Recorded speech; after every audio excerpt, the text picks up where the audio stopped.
Leo, thanks for doing this with me today, man. I'm amazed that we managed to cram it in, and I'm so glad. So we're here today to hear about your story, hear about your journey as an entrepreneur, and I've got the pleasure to get to know you really well and the journey you're on, and this, I think, kind of this purpose-driven journey, which I'm excited about. So tell me a little bit about where you come from, where you grew up. Today we're in sunny Austin, but tell us your story, man. And then Yeah, thank you, Matt. First of all, I just want to say thank you very much for having me. I really appreciate it. It's an absolute pleasure. So a little bit about me. I actually grew up in Israel. I grew up in a moshav called Beit Yitzchak, and I grew up there until I was 6 years old. And then I actually moved to Maryland in an area called Pikesville. And I lived there until I went to college, went to University of Maryland. And then when I graduated, I moved to New York. That's really where the journey of my adversity, if you will, began. My brother was diagnosed with cancer 3 months after moving to New York. how long ago was that? It was in 2016. Okay. So he was diagnosed. And he was your older brother, wasn't he? My older brother. He was 29 at the time, and I was 23. And I remember he called me, and he told me about the story when he was diagnosed. It was stage 4 cancer. And he asked the doctor, he said, what's the likelihood of survival rate here? And they said 20%. And my brother laughed, and they said, what's so funny? And he said, well, I feel bad for the other 4 to the 5 people who aren't going to make it out of here alive. So really just wearing that on my sleeve and on my chest and on my heart, and making sure that everything I do every single day, we're all a work in progress, but everything I do is in his memory and carrying on his legacy. Yeah. So that was the impetus for you becoming an entrepreneur. And so you graduated from college and then you went and got a normal person's job. What I was got that? a normal person's job. I joined a company called Yelp in New Oh, yeah, I York know City. I moved there and my salary was very low. It was not even high enough to pay for rent. And really being in sales, I needed to make commission and I needed to be the best person at that company. And more importantly, the hardest working person at that company, because the harder you work, the luckier you get. And I realized, okay, I needed to do this to be able to survive living here in New York. But when he was diagnosed, the reason that really shifted my perspective was because I realized, okay, life is short and you can spend all this time doing things that you don't enjoy. And at the end of the day, if you didn't enjoy it, then how did we even enjoy our time here? So was it a bit of a wake-up call for you? Because it sounds like you've always been a hard worker, so that's always been instilled in you. But you were maybe, I don't want to speak for you, you were going through life a bit more without as much purpose maybe. Absolutely, with comfort, right? Hey, let me go and make this amount of money and buy this house and have the ticky-tacky house and the kids and the wife or, partner, whatever it is. And yeah, for me, it was more so, let me just go through the motions that most people go through. And, hopefully at the end of the day, when I get to the end of the road, hit that, whatever it's called, that rainbow road, if you will. And yeah, I think when my brother was diagnosed, it really shifted my perspective that he even called me and he said, I put my whole 20s through dental school at Boston. I didn't really get to travel to many places. Make sure, I want to vicariously live through you. Make sure to actually see things. And that's why when I was in New York, I did very well. New Yorker that never sleeps, got all of these awards. And after about 10 months of being there, they promoted me to help start at the national sales team in Chicago. And I took on that opportunity rather than interviewing for the New York opportunity because I wanted to make sure I could see different places. Amazing. So he was diagnosed and along that journey, you learn a lot about the medical process and that touched you enough to want to start a company in that area, right? That's absolutely right. I moved up to Boston in 2017 after living in Chicago and then Florida. I lived in Florida for 6 months in a place called Fort Myers. I thought it was going to be like San Diego because of the palm trees. I was mistaken there. I was the youngest person probably by 50 years. And so then I moved up to Boston to take care of my brother. And what I realized was whenever I went up there, whenever we went to chemo at Dana-Farber Cancer Institute, most of the time the healthcare team and especially the nurses were understaffed. And what that meant was he was lacking quality care. I remember that there were times when my backpack was in the way of the door and he would say, move your backpack. The nurses need to get in and out. So just let's make sure to be respectful of them. And a story that really resonates with me and really helped me understand just how valuable nurses are, especially like my partner Leslie, who's a nurse, is on. There was a Friday where I believe, we would typically go on Fridays, every Friday, but there was a Friday where his white blood cells were low, and so we had to go on Saturday. And he gave me $40 because donuts are expensive in Boston. He said, go buy, a dozen donuts. And I bought the dozen donuts. I was so excited. I'm in my younger 20s. I don't really know much. And I'm just thinking, this is going to be great. We're going to get to eat donuts together at chemo. So we go to chemo. He says, hand me the donuts. I'm thinking my brother's going to start eating the donuts. He waits for the nurse to come in. He gives the nurse the box of the donuts. And I said to him, why did you do that? And he said, listen, I have to come in on the weekends, or I get to come in on the weekends. They have to come in on the weekends and take care of us. My job is easy as a patient. I show up and the nurses do the rest. And that's something that really resonated with me even after he did end up passing away in 2020. So it was like a realization of the service that these people do. They get paid, but they go above and beyond, hopefully, for these people, for these patients. Absolutely. And so that got you to thinking. So how old are you at this point? 31. No, not today. I mean, went back then. Oh, apologies. I was about 23, 24. Okay. When I moved to Boston, 25. It was 2017. So hopefully I'm doing my math right there. Yeah, I don't know. I'm not the one to ask about, in your head math. But so you, that sat around in your noodle for a while, and you probably continued to work at Yelp and whatnot. And then at some point you're like, dude, I've got an idea of how I can transform the space for the better for nurses. Yeah. So when I moved up to Boston, I joined another company, a cybersecurity company called Rapid7, and I worked there. And then I worked at a startup company, Profitwell, and a few other companies. But it was more so after he passed away, and then being with my partner, who I've been with now for the last 4 years, seeing firsthand her experience as a nurse. And so there would be moments where we were on vacation and she would get a text message from her nurse manager begging her to come in because they're understaffed. And I saw this, and I saw the pain in her eyes, if you will, or the oh my gosh, I can't come in. Now I have to text this person back, etc. And I asked her about it, and when she explained to me, because I didn't know this, maybe I kind of in the back of my mind knew this, but I didn't know this until really picking her brain, that when the nurses are understaffed, it really truly means that the patients, it's increasing patient mortality. It's increasing, staff burnout, which ultimately affects, the patient. So realizing that through her, I thought, why isn't this fixed? Mm-hmm. And I think she's not a business person, so she just said, well, we have to text, we have to email. And I said to her, why don't we just automate this? Mm-hmm. Is that something that can be done? And she didn't know the answer. And so then I started looking into it, talking to 100+ nurses, nurse directors. And it's not just nurses. They're the most ideal people to help. But, it's all healthcare leaders, really. So you saw this problem that people were just doing things using technology like text messaging, but very manual way to try and find out people's availability. And so would you have considered yourself having entrepreneurial tendencies before you had this? This is a great question. In 2017, when I moved up to Boston, I was probably there it might have even been 2018, after I was doing really well at my company and making enough money to afford really good rent in the south end of Boston, which is a really expensive area. It was a couple streets away from where my brother was living, and he was a dentist at the time. I remember passively, we were watching, I think it was even Sunday Night Football or something, and something came up about we saw some local commercial for a car dealership. I don't even know what it was. And I said to myself, man, I don't really enjoy the corporate world, 9 to 5, whatever it is, constantly getting yelled at.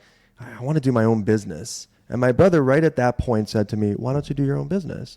And I said, well, it's a lot more complicated than that. I don't have the money. I don't really know what I want to do. And what he said to me was, you're not going to know what to do, but you got to jump into it. And he asked me how much it was to start a business. And I said, I don't know, a couple $1,000s. Within 15 seconds, he sent me a Venmo for a couple $1,000s and said, now you don't have an excuse. There's people who make results, and there's people who make excuses, make results. And I didn't end up starting the business. I ended up filing for the business and all those things. But I didn't end up doing anything. And it actually disappointed my brother. And I remember when he came to the end of his life, he said to me, I'm not always going to be here. And I really want to be able to see you start a business. And it wasn't until after he passed away that I ended up doing it, because of how motivated I was about, his care as a cancer patient. But, though that's probably going to be the biggest regret of my life ever, that he didn't truly get to see it as a human being, that I started a business, that we got funding, that we have, current clients and customers on something especially that hits home to me. So I think my grandma was the same to me as that, and you're getting me choked up here. But the thing is, what he saw in you, he didn't see the business, but he saw it in you, and he saw it in your heart that you could do this. And sometimes you need the encouragement from people, and you need the accountability of what happened. And I will say this, it was a year ago when I kind of made my mind up that, okay, I'm gonna do this. But really, the person who pushed me to do it, and I will say his name is Robbie Chernow. I remember talking to him, and he was one of Yoni's best friends. My brother's name was Yonatan Dasa. And they were in the same fraternity, Jewish fraternity at University of Maryland. Nobody else could get me over the hump. But the one person that could was the person who knew Yoni so well, and I think that was because he knew exactly what Yoni would tell me, which is, I hate to sound like Nike here, and I'm not endorsing Nike, just do it. Literally just go into it, do it. You'll figure it out. What's the worst that can happen? You're not going to die. And people are so scared. They're like, oh, I'm going to die. I'm going to get something that, no. All that's going to happen is you won't fail. You'll learn, and you'll keep course correcting. And now I am never going back into the corporate world. I don't know. I don't care what it takes. This is the happiest I've ever been. I had the same sort of thing, man. But shall I tell you who did mine? Please. I don't know if I've told this story before, but I was having a similar thing where I wanted to quit the full-time job and do my own thing, and I was struggling with it, right? And that saying is true. The only thing to fear is fear itself. That is the bit that stops us doing stuff. And I was trying to quit the job, but I wasn't making the jump. It's a big jump, isn't it? It's scary. You don't know what's ahead of you. It's a leap of faith. And I was running events at the time, part-time, and I was on an event launching Richard Branson's book, Business Strip Bare, and I was at an event, and I got to meet Richard Branson for the first time. And I'm lucky enough now that I've got to meet him a few more times. But we were at this thing, and it was embarrassing, dude, because the first time I met him, the uniform they gave us was a bowler hat, a suit, and no trousers, just boxer shorts. Yeah. So it was like business strip bare. But at the end, they're like, hey, would you like to get a book from Richard? So we were able to go and pick a book up from the pile and go over and say, can I get an autograph? He's like, who should I make it out to? I said, make it out to Matt. He's like, okay. And he starts writing him. I said, hey, Richard, I want to start a business, but I'm just like scared to do it and this and that. He's like, Matt, you just got to go for it. You just got to do it. And he wrote in the book, Matt, go for it, and signed it. And then, when I met him in Austin, I think it was last year, I told him that story again. And you need people in your life who you respect or you look up to who can tell you to JDFI, just fucking do it. I could not agree more. Yeah, and I'm glad awesome. your brother's friend could do that for you and be that push off the edge. Because now it's now you're like me and a lot of other entrepreneurs. You're broken and you're unemployable because you're busy fixing the world in more robust ways. That's awesome, man. So that push happened. You already had the company formed from before, I guess, or more or less, and you're on fire for this. And so I know a little bit about your story, so I don't want to I don't want to tell your story for you, but you found that you needed to find a co-founder and you needed to get some capital. So tell us about those things. Yeah, that's right. So the harder you work, the luckier you get. And if there's one thing I want you to get from this podcast, it's A, that Matt is awesome, and B, that the harder you work, truly, the luckier you get. And when I first went into it, I realized, okay, I need to get a co-founder. I'm not a technical person. And truly, when I say this, I'm not exaggerating. I must have interviewed about 1,000 different technical people. And I even started trying different things with them to see how do we get along. Because two people can be nice people. It doesn't mean that they're the right people to work together. Let me ask a question on that. For people who are listening to this podcast, a lot of people who are trying to be where you are now, listen to this. And a lot of people do ask me that question: how do I find a co-founder, or how do I find a technical co-founder? How did you approach that? Did you go to recruitment websites? Did you go to the Techstars networking stuff? What did you do to find a co-founder? Great question. You have to literally be relentless. And I'll give you an example of what I mean by that. I went on the YC co-founder matchmaking for starters. Then I went on to Google and I typed in all these different co-founder matchmaking websites. I have still bookmarked 5 different websites. On the YC co-founder matchmaking, I made sure to use the quota that I was allowed. I think it's like 20 matches a day or 20 likes a day or whatever it is every single day. Because every day that you don't do it, you lose out on opportunity. From there, if they didn't message me back, I would find them on LinkedIn and message them there. I would just make sure that I could meet with any and all CTOs that could get this business progressing. What were you finding in that? Because I've not done that myself. Were you finding that these people already had ideas and the ones that maybe didn't work out were like, no, I'm going to work on my idea and do you want to come along? And did they respect the fact that you weren't a technical founder? Because I think sometimes that can be a barrier for very technical people who think they can build the whole thing on their own. I think what I was finding and what I didn't realize until recently actually is even the non-technical startup founders, it's hard to find people who are really great at sales. And so it's always important to be humble, but if you look at my background, I've done well at sales. And I think that for the technical co-founders, they were excited about that because they could build great product, but they couldn't sell it. So just as much as I needed them, they needed me as well. And I think that was the most important realization that I was coming to, that it wasn't me at their beck and call and begging them to come on board. It was really trying to see how it worked out. Some of them had ideas and some of them had good and decent and okay ideas. And some of them didn't have ideas at all, but just wanted to get their hands dirty. And they were stuck in the corporate world and wanted to get out. Yeah. And it's so important to have someone who can sell themselves, because it's not just selling the product, it's selling the business to investors. It's selling it to other staff members of why they should join you and believe in this mission.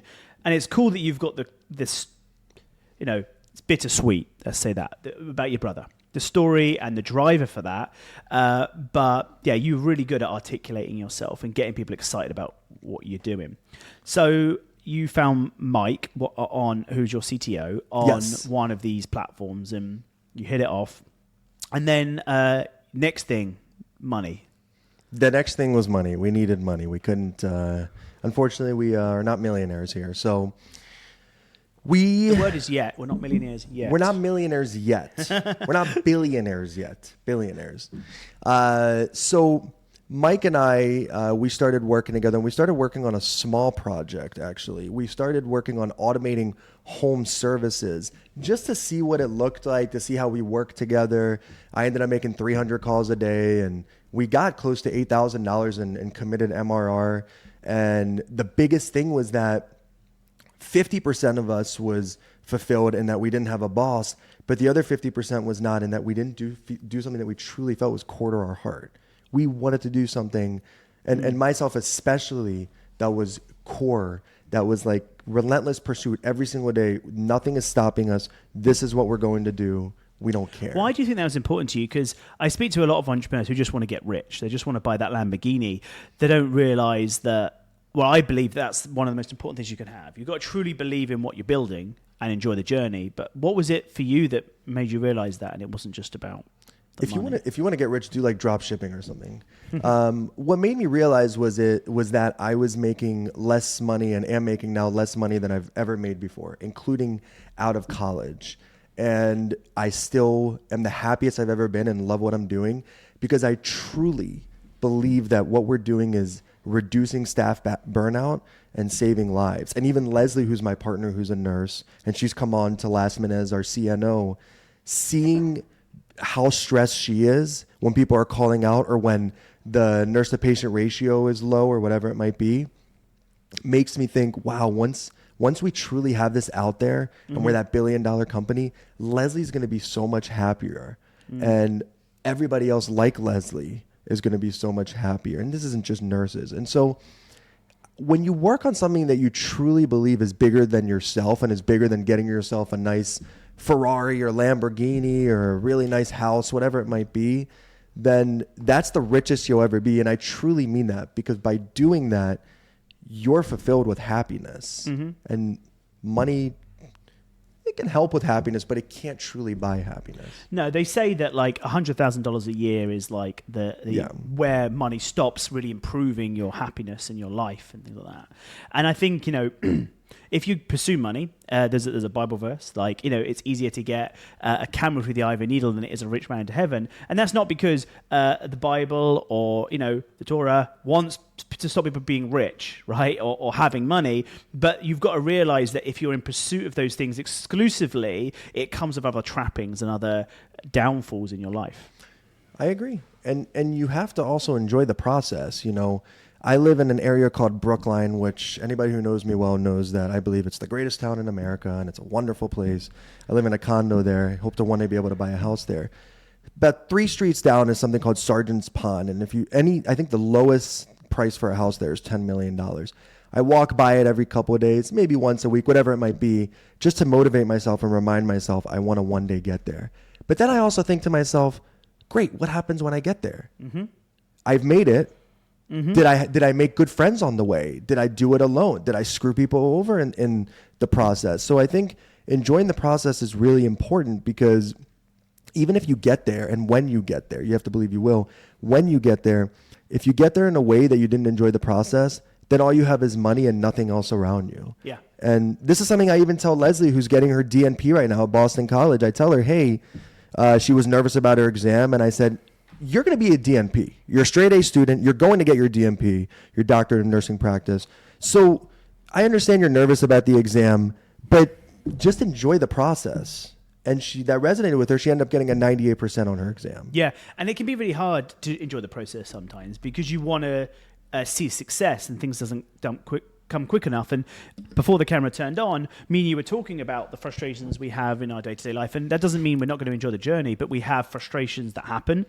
And the other thing I was going to say was, the reason I do this podcast is because me and you were already having these conversations before we turned the camera on, but I started doing this podcast so that we can actually tell the stories of entrepreneurs and people who are trying to achieve things that others haven't, and encourage them, and put this stuff to film about what people are going through and how we enjoy the journey together. And I'm excited. You were telling me that you're going to start a podcast, and the name is up for debate right now of what you're going to call it. But I'm excited about hearing the stories of the nurses that you're going to be interviewing, and the people's lives you transform, and the things they go through. So I think entrepreneurship for me, I've said in one of my videos before, it's not, people don't, there's more entrepreneurs who aren't multimillionaires than there are, but still enjoy the lifestyle of an entrepreneur. And it's about these relationships you create, hopefully long lasting relationships. I had a message from someone this morning about a new company they're starting, and he's advised me in the past, and now I'm helping him with some stuff. And we've known each other going on 13 years now. And I have school friends that I was good friends with that I don't talk to as much as I talk to my entrepreneur friends. It's true. And you have to have great support. I remember when I first started dating my partner, who, we've now been together 4 years, very traditional person, doesn't really, believe in the entrepreneurial spirit and things like that. And what she realized over the last 4 years is, I'm not really going to change this person. So I had to sit her down a couple months ago, because I'm getting ready to propose to her. And I said to her, hey, listen, yes, I'm going to propose to her.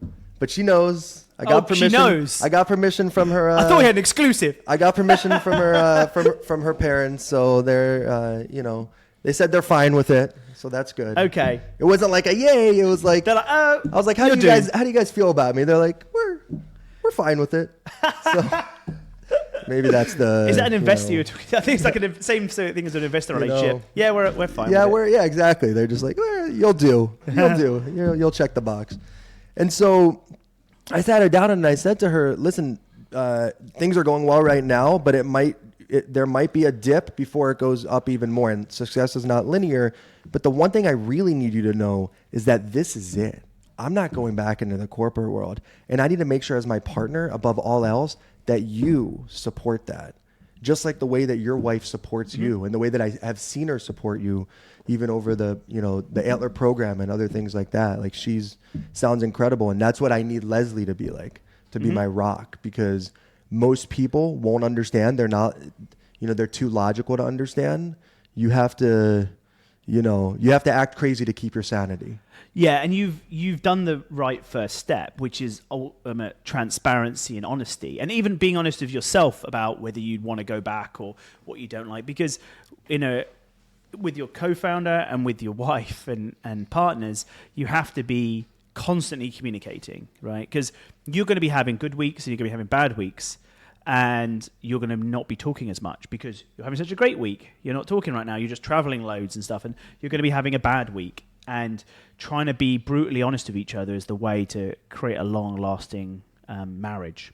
I agree. And the other thing is, as a founder, if you're truly a dedicated founder, you need to be obsessed. And if you are obsessed, you're never going to think you're working hard enough.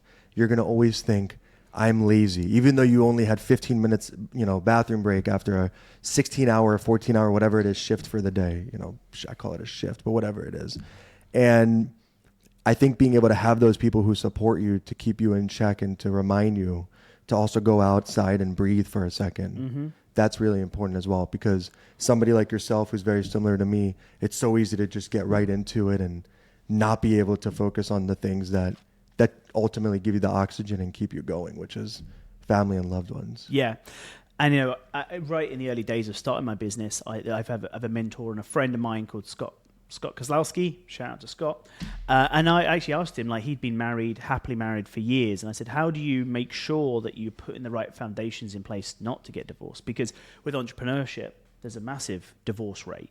And, there's a lot of entrepreneurs who do neglect their children and their family. And like you said, the oxygen. This is your oxygen. So how are you going to take meaningful time off? Try and turn your head off. Because I'm guilty of working and then now it's family time, but I'm still thinking about this and that and this and that. So it's about sort of drawing those people closer, not pushing them away. I completely agree. And my one of my best friends, Alexander Holt, shout out to Alexander as well. There's a lot of shout outs today. Great. Yeah, we're doing some good shout outs here. Shout out to Tyler Yusko as well, who also taught me this. But Alexander, he lived in Boston with me, and I was so sad to see him go, but he moved to New York to do his startup. And I asked him, why doesn't he come back to Boston? And he said he really, truly feels like being in New York pushes him to be even greater. Just like how I feel coming down here to Austin, even after the last couple of days, it's so much more different than Boston. It just pushes you in so many different ways. So I think also not just your loved ones, but also the support that you have around you, the environment that you have around you, that's really important. And that's what's going to allow you to even push you to that next level. But in Antler, Tyler Norwood, which I won't give a shout out to because it's too many shout outs. I like him though. The first day we came into the program, he said, the only way you can guarantee you won't fail is if you don't quit. And that's something that I've continued to tell people who are logical thinking and say, what are you going to do if this doesn't work out? What's your plan B? And I say, there is no plan B. I'm not going to quit, so I'm not going to fail. And I think that's something that needs to sit with all of us as founders. You need to be obsessed. It's very different to be passionate and dedicated. You need to have, OCD, obsessive compulsive disorder, whatever it is. You need to be like, if this doesn't work, then I don't care. I'm going to find another way to make it work. If I can't get into that large hospital, I'm getting into that small facility. If I can get into that small facility, I'm getting into that medical practice. If that doesn't work, I'm going out to Alaska and meeting people because nobody else wants to go to Alaska and meet people. You just have to be obsessed and say, this is it. This is going to work. Not, I hope it works. It will work. I love it, man. That is it. And I want to leave it on that because that was amazing. And I don't want to dilute that message anymore. Thank you, man. Thanks for your time. Thank you. Thank you as well. And remember, the harder you work, the luckier you get. Amen.